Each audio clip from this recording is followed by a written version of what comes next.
What happens when a country spends more on war than it can afford, loses more people than it gains, and can't even agree on who has to fight? Because that's not a hypothetical.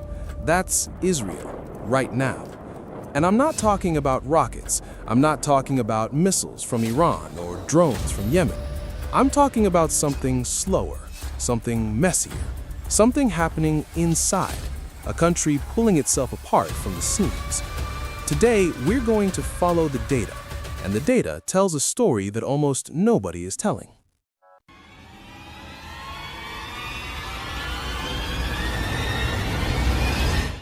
Let's start with the money, because everything starts with the money. Before October 7th, 2023, Israel had a pretty strong economy. High-tech exports, startup culture, low unemployment. It was genuinely impressive for a country of 10 million people. Then the war started, and the Bank of Israel has now estimated the total cost of that war from 2023 through 2025 at somewhere between $80 billion and $112 billion. Let that number sink in. For a country with a GDP of roughly $500 billion, that's catastrophic spending. The government budget deficit hit 6.8% of GDP in 2024, more than double what the EU allows its own members. All three major credit rating agencies, Moody's, S&P, Fitch, downgraded Israel's credit rating multiple times. This image shows the debt-to-GDP ratio rising from 60% in 2022 to nearly 70% in 2025, in 2 years. That's the kind of leap that takes most countries a decade to make, and it's still rising. Now, here's what the defenders of Israel's economy will say. But the stock market, but the tech exits. Google bought an Israeli company for $32 billion. And that's technically true, but zoom out, strip away the headline mergers. If you remove those giant one-off deals, net investment is actually deeply negative. Meanwhile, nearly 40,000 businesses have gone bankrupt since October 2023. Food insecurity in Israel rose by nearly 29% in 2025. More than 40% of Israeli households are spending more than they earn every month. The government's own civil society researchers called it a state of emergency. The high-tech sector is still alive, yes, but here's the dark irony. The sector that is growing? Military tech. Defense and aerospace saw a 143% increase in capital investment in 2024. Israel's war economy is the only part of the economy accelerating, and you can't build a country on surveillance tech and missile systems forever. Now, here's where things get really serious. There's a Hebrew word, yordim. It means those who go down. It's what Israel calls its own citizens who choose to leave. It's not a neutral word. It's a moral judgment baked into the language, because in Zionist ideology, leaving Israel isn't just a personal choice, it's a kind of betrayal. Israel was built on the idea that Jews come to Israel, that the arrow only points one direction. That's the whole project. But something broke that idea. In 2023 alone, 82,800 Israelis left the country for extended periods, a 44% increase from the year before. In the first 8 months of 2024, another 50,000 left. In 2025, 70,000 more departed.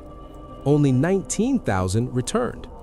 Since Netanyahu's current government took office, more than 200,000 Israelis are estimated to have left the country. For the first time in decades, Israel registered more long-term immigrants than returnees. Population growth slowed in 2025 for the first time since the state's founding. And this isn't just people fleeing a war. These are doctors, engineers, PhDs. A Tel Aviv University study found thousands of engineers, hundreds of medical doctors, and hundreds of academics in the wave of departures. An estimated 12% of Israelis holding doctoral degrees were living abroad. One researcher called it a potential negative spiral, comparing it to Lebanon, Venezuela, South Africa, and Argentina, countries where brain drain didn't just hurt the economy, it hollowed out the institutions, the hospitals, the universities. the future. A state built as a refuge for Jews worldwide is now watching its own people vote with their feet. Here's the thing about a country at war. You need soldiers. And here's the thing about Israel's war. It's the longest war in Israel's history. Over 900 soldiers killed, hundreds of thousands of reservists called up, some serving hundreds of days across multiple tours. Regular Israelis are being stretched to their absolute limit. But there is a population of 1.3 million ultra-Orthodox Jews called the Haredim, who make up 13% of Israel's population, and the vast majority of them don't serve in the military at all. This goes back to 1948, when Israel was founded. The first Prime Minister, David Ben-Gurion, granted exemptions to a few hundred Haredi scholars so they could preserve Jewish learning after the Holocaust. It seemed compassionate, sensible, temporary. But those 400 scholars became 1.4 million people.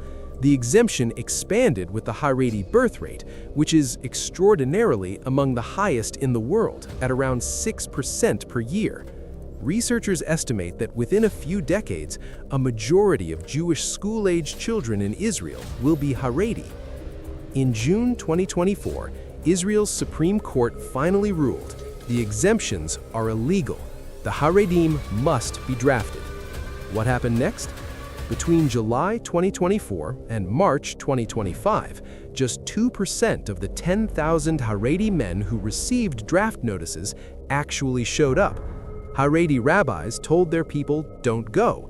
Their political parties, who hold seats in Netanyahu's coalition, threatened to collapse the government if the exemptions were repealed.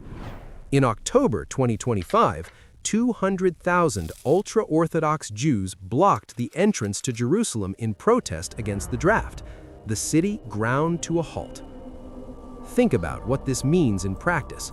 You have a country in the middle of its longest war, reservists burning out from endless rotations, the military begging for 12,000 new recruits, and 80,000 draft-eligible Haredi men sitting in yeshivas, legally obligated to serve, choosing not to, protected by politicians. The Bank of Israel calculated the economic cost of not drafting the ultra-Orthodox, 10 billion shekels per year, roughly 0.6% of GDP, just gone every year. And the political cost? Netanyahu is trapped.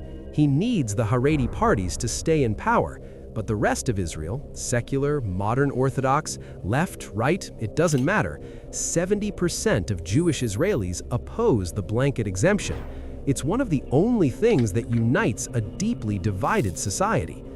This is a fracture that runs straight through the foundation of the state. And then there's the politics. Netanyahu's government isn't just unpopular, it's structurally chaotic. Since October 7th, his coalition has fractured repeatedly. Benny Gantz's National Unity Party left.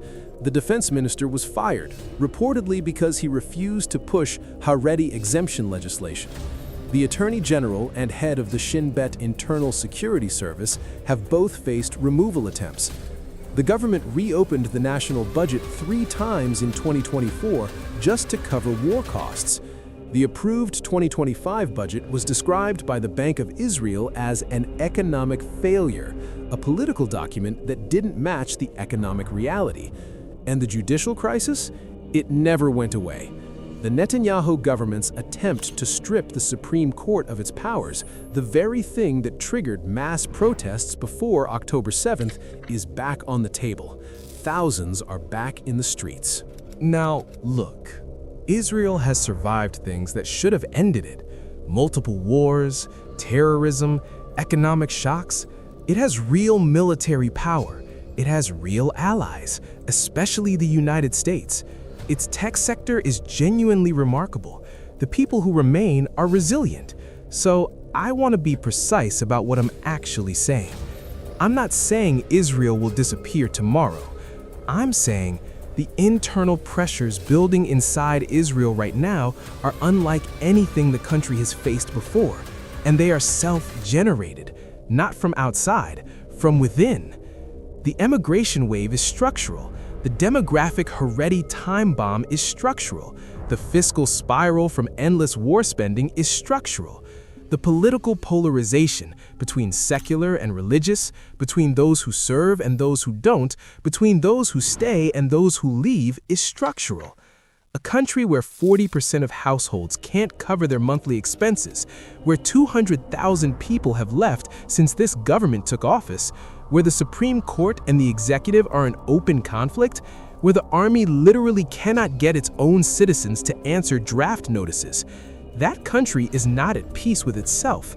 And a country that cannot find peace within itself, no matter how many bombs it drops, no matter how much American money it receives, no matter how many startup exits it scores, is a country that is slowly, quietly eroding. The question isn't whether Israel has enemies on its borders. The question is, can it survive the enemies it's making of itself? This is a story the mainstream media doesn't tell cleanly because it doesn't fit the easy narratives, neither the Israel is invincible narrative nor the Israel will fall tomorrow narrative. The truth is more uncomfortable. A country can be militarily powerful and institutionally collapsing at the same time. History is full of those examples.